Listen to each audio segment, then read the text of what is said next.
Video की starting में हमें निक और टॉप को एक साथ बैठे दिखाया जाता है। निक ने जो है टॉप को मैसेज करके वहाँ पे बुलाया होता है। निक उससे कहता है मैं तुमसे फ्रेंडली लैंग्वेज यूज़ करूँगा, मैं तुम्हारे और बॉस्टन के बारे में जानता हूँ। टॉप कहता है कि तुम्हें इस बारे में क्या पता है। तो निक उससे बताता है कि मैंने उस दिन देखा था, पार्टी के बाद तुम दोनों ने जो है मेकआउट किया था। टॉप उससे कहता है कि तुम्हें ये सब कैसे पता। निक कहता है मुझे जो पता था वो मैंने तुम्हें बता दिया। उस दिन तुम दोनों ने जो है कार में सेक्स किया था। तो टॉप उससे कहता है कि तुम मुझे धमकी दे रहे हो क्या? तुम्हें क्या चाहिए? तुम म्यू को बता दोगे या तुम्हें पैसे चाहिए? निक उससे कहता है कि मुझे पैसे नहीं चाहिए। टॉप उससे कहता है अगर तुम्हें पैसे नहीं चाहिए तो ज़रूर तुम्हें कुछ ना कुछ तो चाहिए होगा। तो निक उससे कहता है कि तुम बॉस्टन से दूर रहो। टॉप उससे कहता है क्यों? तुम उसे पसंद करते हो क्या? टॉप कहता है तुम्हें इस बारे में मुझसे बात करने की कोई ज़रूरत नहीं। वैसे भी मैंने उससे पहले ही बता दिया है कि मुझसे दूर रहो। ये बात तुम्हें मुझे नहीं, उसे जाके बतानी चाहिए। और ऐसा बोल के वो वहाँ से जाने लगता है। निक उससे कुछ कह नहीं पाता तो टॉप उससे कहता है वैसे तो ये मेरी जगह नहीं है, लेकिन मैं तुम्हें बताना चाहूँगा कि मैं बॉस्टन जैसे इंसान के साथ कभी सीरियस नहीं हो सकता, क्योंकि वो अच्छा इंसान नहीं है। निक उससे कहता है कि मुझे पता है, मैं भी उसके साथ कभी सीरियस नहीं होऊंगा। तो टॉप उससे कहता है कि तुम्हें लगता है कि तुम्हारे ये सब करने से वो रुक जाएगा? तुम्हें लगता है कि वो कभी तुमसे प्यार भी करेगा? ऐसा बोल के टॉप वहाँ से चला जाता है। निक के पास कोई जवाब नहीं होता। टॉप जब अपनी कार में बैठता है और कार जब रिवर्स लेता है तभी वहाँ पे सैंड आ जाता है और टॉप की कार की टक्कर जो है सैंड की बाइक से हो जाती है। सैंड नीचे गिर जाता है और बोलता है कौन बेवकूफ़ का बच्चा है जिसे गाड़ी चलाना भी नहीं आता। तो टॉप बाहर आके उससे पूछता है कि तुम्हें कहीं चोट तो नहीं लगी? I am sorry. सैंड उससे कहता है कि तुम देख के गाड़ी नहीं चला सकते क्या? रिवर्स लेते हुए तुम्हें देखना चाहिए, देखो तुमने मेरी बाइक की क्या हालत कर दी है। टॉप उससे कहता है कि आई एम सॉरी, लेकिन तुम भी तो गाड़ी फास्ट चला कर आ रहे होते ना, तुम्हें भी देखना चाहिए। सैंड उससे कहता है गलती गलती तुम्हारी और तुम मुझ पे ब्लेम कर रहे हो। तुम अगर एक्सपेंसिव गाड़ी चलाते हो इसका मतलब ये नहीं कि तुम किसी भी तरह से ड्राइव कर सकते हो। टॉप उससे कहता है कि मेरी गलती नहीं है, गलती तुम्हारी है, तुम भी तो देख के चला सकते हो ना, तुम इतने फास्ट क्यों आ रहे थे? तो सैंड उससे कहता है कि तुम मेरी गाड़ी को फिक्स करो, तुम रिस्पॉन्सिबिलिटी ले नहीं रहे हो। टॉप उससे कहता है कि मैं क्यों रिस्पॉन्सिबिलिटी लूँ? अगर तुम कोई चीज़ पसंद करते हो तो तुम खुद उसकी केयर करना सीखो। क्या तुम्हें इतना भी समझ में नहीं आता कि तुम अपनी चीज़ों की केयर करो, या फिर तुमसे होता नहीं है? तो सैंड को बहुत ज़्यादा गुस्सा आ जाता है और वो उसे एक पंच मार देता है। तो टॉप भी जो है उसे दोबारा से पंच मारता है। उन दोनों की फाइटिंग चल रही होती है, तभी वहाँ पे निक आ जाता है और उन दोनों को रोकता है। निक उससे बोलता है कि तुम लोगों का क्या चल रहा है, तुम दोनों लड़ क्यों रहे हो? सैंड उससे कहता है इस कमीने ने मेरी गाड़ी को ठोक दिया, ऊपर से वो जो है मुझसे ही बदतमीजी कर रहा है। टॉप भी उसे गालियाँ देना स्टार्ट करता है तो निक उनको चुप करवाते हुए बोलता है कि टॉप तुम यहाँ से चले जाओ। तो टॉप जो है वहाँ से चला जाता है। निक सैंड से पूछता है कि तुम्हें कहीं चोट तो नहीं लगी, दिखाओ मुझे। सैंड उससे कहता है कि तुम इसे कैसे जानते हो? फिर हमें दिखाया जाता है कि वो दोनों बैठे हुए होते हैं। निक उससे कहता है कि मैंने इसको बॉस्टन के साथ देखा था। सैंड कहता है शी, कितनी कमीनी दुनिया है, इस इतनी सी दुनिया में ये दोनों कमीने एक साथ कैसे मिल गए? लेकिन तुम्हें कैसे पता कि वो दोनों ने एक साथ टाइम स्पेंड किया था? तो निक उससे कहता है कि अगर मैं तुम्हें बताऊंगा तो तुम किसी से बताओगे तो नहीं ना, क्योंकि मैं नहीं चाहता कि मेरे ऊपर कोई मुसीबत आए। तो सैंड उससे कहता है कि नहीं बताऊंगा। तो निक उसे बता देता है कि मैंने बॉस्टन की गाड़ी में जो है रिकॉर्डर लगाया था और उस रिकॉर्डिंग के थ्रू मुझे पता चला कि ये दोनों जो है एक साथ रिलेशनशिप में हैं, मतलब सेक्स बडी के टाइप में। फिर वो जो है उसे भी वो रिकॉर्डिंग दिखा देता है, जिसे देख के सैंड को भी बिल्कुल अच्छा नहीं लगता। सैंड निक से पूछता है लेकिन तुमने ये सब क्यों किया? तो निक उसे बताता है कि मैं बॉस्टन को पसंद करता हूँ। मैं जिसे पसंद करता हूँ मैं नहीं चाहता कि वो मुझे किसी और से कंपेयर करे, टॉप से कंपेयर करे। तो सैंड उससे कहता है कि मैं तुम्हें समझ सकता हूँ, मेरे साथ ये हो चुका है। तो निक उससे कहता है कि तुम्हारे कहने का क्या मतलब है? तो सैंड उसे बताता है कि टॉप ने जो है वो मेरे एक्स को जो है मुझसे चुरा लिया, यानी कि उसके साथ भी टॉप सो चुका है।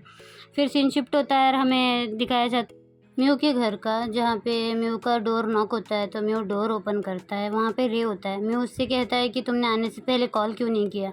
रे उससे कहता है अगर मैं कॉल करता तो तुम क्या मुझे आने देते? फिर रे उससे कहता है कि मुझे तुमसे कुछ बात करनी है। म्यू उससे कहता है कि जल्दी करो, टॉप भी आने वाला है। तो म्यू रे को अंदर बुला लेता है। रे उससे कहता है कि मुझे तुमसे उस दिन के लिए माफ़ी मांगनी है जब मैंने तुम्हें किस किया था। मुझे तुम्हें इस तरह से किस नहीं करना चाहिए था।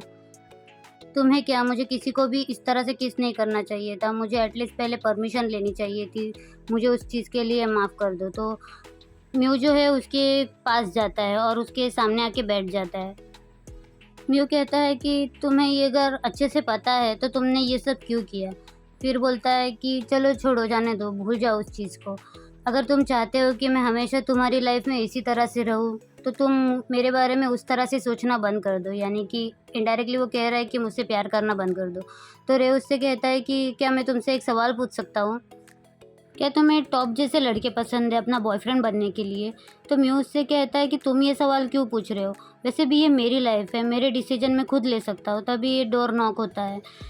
तो म्यू जाके डोर ओपन करता है तो वहाँ पे टॉप होता है।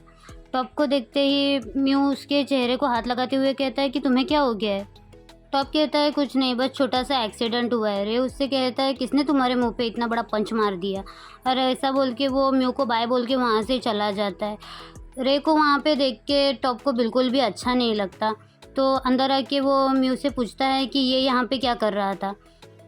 म्यू कोई जवाब नहीं देता। फिर हमें दिखाया जाता है म्यू जो है उसके चोट पे मलहम लगाता है, यानी कि ड्रेसिंग कर रहा होता है। तो टॉप जो है नाराज़ होने का फालतू का दिखावा कर रहा होता है। तो फिर वो उससे पूछता है कि क्या रे तुम्हें पसंद करता है? तो म्यू उससे कहता है कि ये बात मैं तुमसे छुपाना नहीं चाहता था, मैं तुम्हें सब कुछ बताऊँगा, लेकिन तुम्हें भी जो है अपने बारे में मुझे सब कुछ बताना पड़ेगा। टॉप उससे कहता है कि मेरे पास छुपाने जैसा कुछ भी नहीं है, कितना बड़ा झूठा है इंसान ये। म्यू कहता है कि हाँ, रे मुझे पसंद करता है, हम दोनों के बीच एक बार किस भी हुई है, लेकिन मैंने उसे मना कर दिया। मैंने उससे कहा कि हम दोनों के बीच ऐसा कुछ नहीं हो सकता। वो बस पहली किस थी हमारी, उसके बाद हम दोनों ने कुछ नहीं किया। मैं बस उसे अपने दोस्त की तरह मानता हूँ। टॉप आड़े-टेढ़े मुँह बनाते हुए कहता है कि सिर्फ़ किस? तो म्यू से कहता है कि हाँ, हमारे बीच सिर्फ़ किस हुई थी, उससे ज़्यादा कुछ नहीं। मैंने तुमसे कहा ना कि मैं उसे दोस्त से ज़्यादा नहीं देखता। टॉप कहता है बस किस, उससे ज़्यादा कुछ नहीं? पूछ तो ऐसे रहे जैसे खुद दूध का धुला हो। तो म्यू उससे कहता है कि टॉप, मैंने तुमसे कहा ना कि मैं किसी के साथ कभी नहीं सोया, कि तुम मुझ पे भरोसा नहीं कर सकते, तुम्हें मेरी बातों पे बिलीव नहीं है क्या? ऐसा करके म्यू जो है वो गुस्सा हो जाता है। तो टॉप उससे माफ़ी मांगता है। तो म्यू उससे कहता है कि छोड़ो इस बात को, अब तुम्हारी टर्न है, तुम अपने बारे में बताओ। वो जो मॉडल है जिसके ऊपर बी लिखा हुआ है वो तुम्हें बीम ने दिया है ना? तो टॉप उससे कहता है कि तुम बीम के बारे में सोच रहे हो, तुम्हें उससे जेलस हो रही है। म्यू कहता है कि तुमने मुझे अपने एक्स बॉयफ्रेंड से नहीं मिलवाया, और वैसे भी जब वो आया था तो तुमने मुझे पूरी तरह से इग्नोर कर दिया था। तो टॉप उससे कहता है कि बीम एक ड्रग डीलर है। फिर हमें फ्लैशबैक का सीन दिखाया जाता है जहाँ पे बीम जब उसके घर पे आया हुआ होता है तो वो ड्रग लेकर आया हुआ होता है। ये बंदा बिल्कुल भी नहीं, मतलब हर तरह से घटिया है। फिर दिखाया जाता है कि वो जो है वो ड्रग कंज्यूम करता है। तो म्यू ये सुन के शॉक हो जाता है और बोलता है क्या तुम ड्रग्स भी लेते हो? तो टॉप उससे कहता है क्यों, तुम्हें ये सब पसंद नहीं है क्या? तो म्यू से कहता है कि वैसे भी ये मेरा बिज़नेस नहीं है। म्यू म्यू कहता है कि रे भी ड्रग्स लेता है, मैंने काफ़ी बार उसे मना किया है लेने के लिए, लेकिन वो कोई मेरी बात सुनता नहीं है। मैं नहीं चाहता कि मेरा बॉयफ्रेंड एक ड्रग एडिक्ट हो। टॉप उससे कहता है कि मैं रेगुलरली नहीं लेता, मैं बस फ़न के लिए लेता हूँ, मुझे पता है कि मैं क्या कर रहा हूँ। म्यू उससे कहता है कि ये एडिक्शन कब बन जाएगा तुम्हें पता भी नहीं चलेगा और तुम्हारी ज़िंदगी ख़राब हो जाएगी टॉप। टॉप उससे कहता है तो तुम क्या चाहते हो कि मैं ये ड्रग एडिक्ट छोड़ दूँ? म्यू उससे कहता है मुझे क्या करना है, तुम्हारी मर्ज़ी, तुम्हें छोड़ना है तो छोड़ो। टॉप उससे कहता है कि अगर मैं ये ड्रग तुम्हारे लिए छोड़ना चाहूँगा तो मुझे रिवॉर्ड में क्या मिलेगा? म्यू उससे कहता है अगर तुम सच में ड्रग छोड़ दोगे तो मैं तुम्हारे साथ सोने के लिए तैयार हूँ। टॉप उसकी बात से एग्री हो जाता है और वो अपना ड्रग्स का पैकेट जो है वो निकाल के पानी में वॉश कर देता है उसे, और वो म्यू के करीब आके उसे किस करना स्टार्ट कर देता है। म्यू उससे कहता है कि तुमने मुझे बताया नहीं अपने बी लेटर के बारे में। तो टॉप उससे कहता है कि तुम अभी चीटिंग कर रहे हो। तो म्यू बोलता है कि चाहिए या नहीं तो बताओ। तो टॉप जो है उसे बता देता है कि बी जो है वो मेरा एक्स बॉयफ्रेंड है, बोइंग। तो म्यू इसे कहता है कि वो तुम्हारे लिए बहुत ज़्यादा स्पेशल है। टॉप उससे कहता है कि नहीं, वो मेरा पास्ट था, लेकिन मेरा फ्यूचर तुम हो और मैं तुम्हारे लिए कुछ भी कर सकता हूँ। ऐसा बोल के वो जो है उन दोनों का काम चालू कर देते हैं। फिर सीन शिफ्ट होता है, हमें उन दोनों को शॉवर रूम में दिखाया जाता है जहाँ पे वो दोनों शॉवर ले रहे होते हैं। टॉप उससे पूछता है कि कैसा था? तो म्यू उससे कहता है कि ओके था। टॉप उससे पूछता है कि ओके से तुम्हारा क्या मतलब है? म्यू उससे कहता है कि ओके का मतलब अच्छा था। टॉप उससे कहता है कि अगर मैं तुमसे कुछ कहूँ तो क्या तुम बुरा मानोगे? म्यू उससे कहता है तुम पहले कहो, मैं गारंटी नहीं दे सकता कि मुझे बुरा लगेगा या नहीं। तो टॉप उससे कहता है कि जब मैं पहले अपने एक्स के साथ था तो मैंने उसे किसी और के साथ देखा। उसके बाद से मैंने डिसाइड कर लिया है कि मैं किसी के लिए इस तरह से फीलिंग नहीं रखूँगा, मुझे किसी से कोई मतलब नहीं होगा, मैं किसी की केयर नहीं करूँगा। लेकिन जब से मैं तुमसे मिला हूँ, मैं ये सारी चीज़ों पे बिलीव करने लगा हूँ। तो म्यू उससे कहता है कि मुझे अच्छा लगा ये बात सुन के। वैसे भी मैं तुमसे गुस्सा नहीं हूँ या फिर मैं तुमसे नफ़रत नहीं करूँगा। टॉप उससे कहता है कि मैं आज से ना एक अच्छा इंसान बनने की कोशिश करूँगा तुम्हारे लिए, तुम्हारी प्रायोरिटीज़ का ध्यान रखूँगा। ये कोशिश करूँगा कि तुम हमेशा खुश रहो, सिर्फ़ तुमसे प्यार करूँगा। ऐसी सारी चीज़ी लाइनें वो मारते रहता है और म्यू उसकी बातों में आ भी जाता है। फिर सीन शिफ्ट होता है और हमें रे को दिखाया जाता है जो कि एक किचन देख रहा होता है जो उसे म्यू ने दिया होता है। फ्लैशबैक का सीन दिखाया जाता है।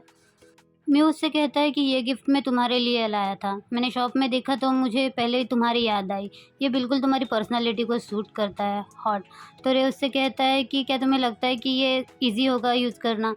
तो म्यू से कहता है कि हाँ। फिर रे को दिखाया जाता है, रे कहता है कि मुझे लगता था कि तुम मेरे इमरजेंसी कॉन्टैक्ट हो, लेकिन मैं तुम्हारे लिए नहीं रहा हूँ और मुझे लगता है कि मैं तुम्हारे लिए अब इम्पोर्टेंट भी नहीं रहा।